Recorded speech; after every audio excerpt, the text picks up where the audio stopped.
Tara sa LE compound. Sa likod ng palengke ng Kalamba. Meron kaming practice ng sayaw. Yung grupo namin.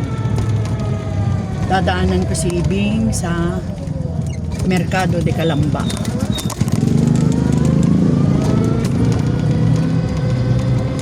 Kasama ko si Pulongkoy, naiwan si Coco. Si Coco ay meron dong alaga. May kasama na siyang tuta. Kalahid din niya Shih Tzu. Nakuha ko kahapon. Kaya may kasama na dun si Coco.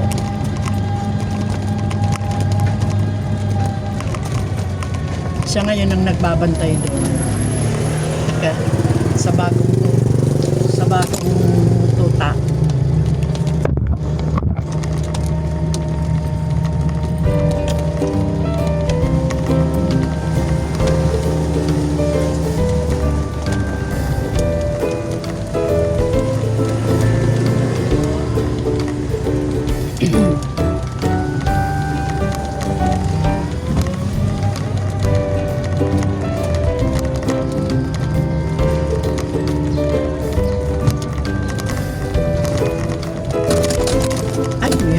Palang delivery.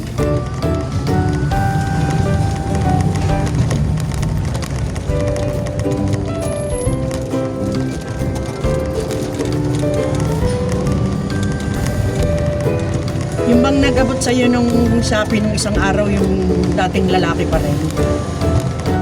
Ha? Laging nagde-deliver sa atin. Yung Marlon ang pangalan mo.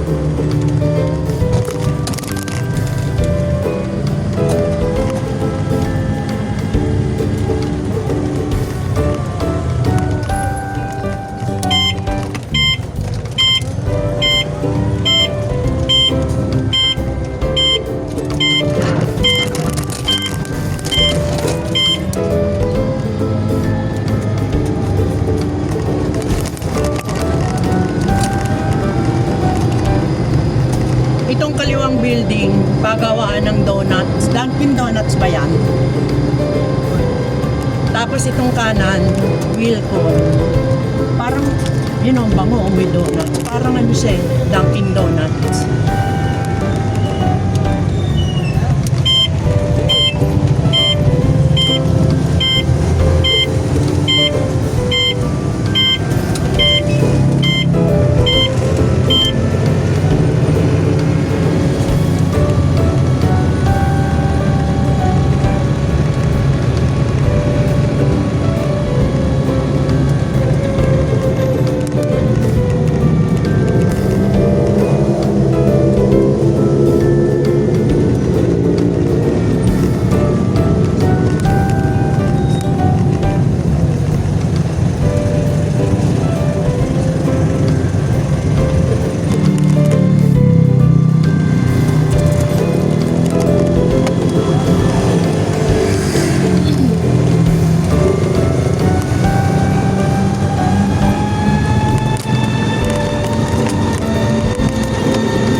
Sara mo nga muna ito.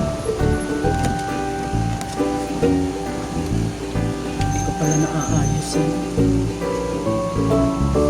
Simulan mo dito sa taas. Idiin mo kasi yung maigi. Tapat mo ng maayos. Hanggang baba. Ito pa.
Palengke.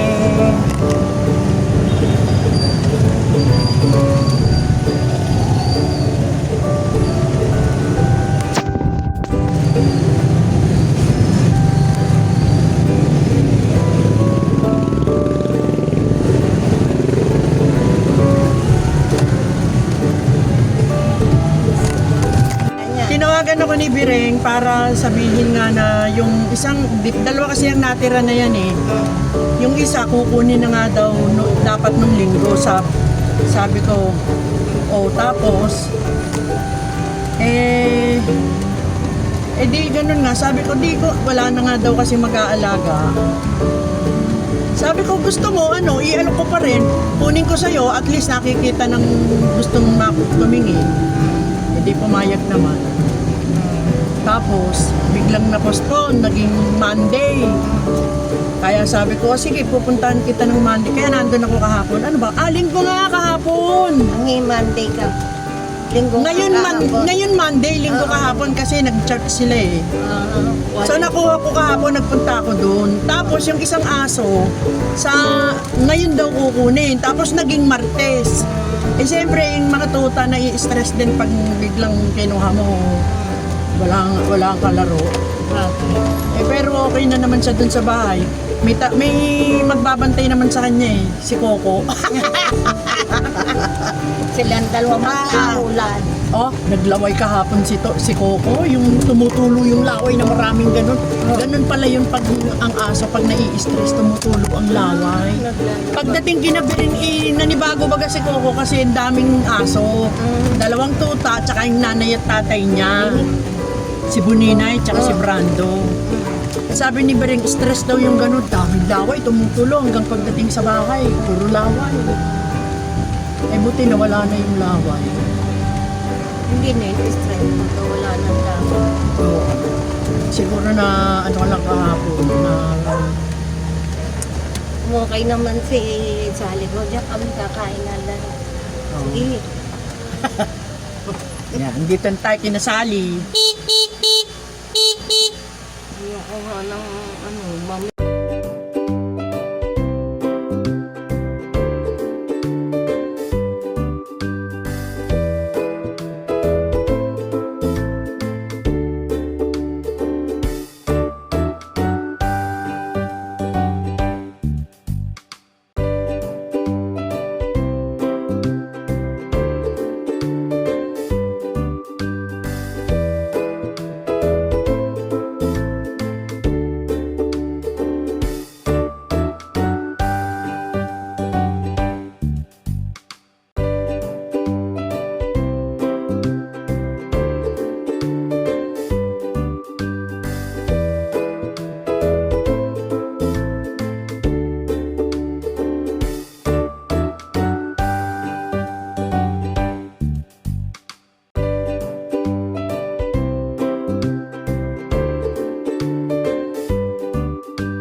Bye.